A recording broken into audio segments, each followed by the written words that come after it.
بسم الله الرحمن الرحيم. إطار النهوض بالرياضة في الإقليم وفي الجهة بخصوص مدينة وجدة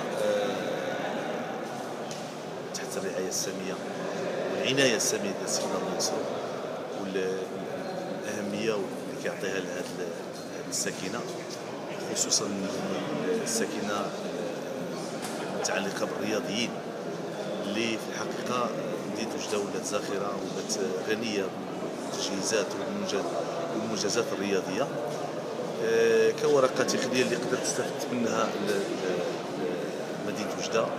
الحمد لله لحد الآن حنا في 7 ديال القاعات، 6 واجدين، كنتسناو ان شاء الله القدوم ديال سيدنا الله ينصرو باش تعطى لهم الانطلاقه اللي كتب الله، وحده في طور الانجاز. بالنسبه للمسابح الحمد لله رجعنا في 3 المسابح، هذا عطى واحد الدفعه كبيره انه السباحه تزاد ان شاء الله يعني في عدد الممارسين ديالها، دون ان نستثني الملاعب ديال كره القدم والملاعب ديال السوسوريه ديال القرب.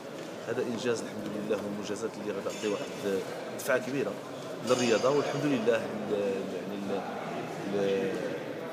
النتائج الحمد لله اللي تحققت هذه السنه ما جاتش عن عبث وما جاتش عن هكذا يعني، الا انها هذه المنجزات يعني كانت لها دور كبير فعال في هذا الاقلاع الرياضي اللي الحمد لله مدينه وجده ولات زاخره به،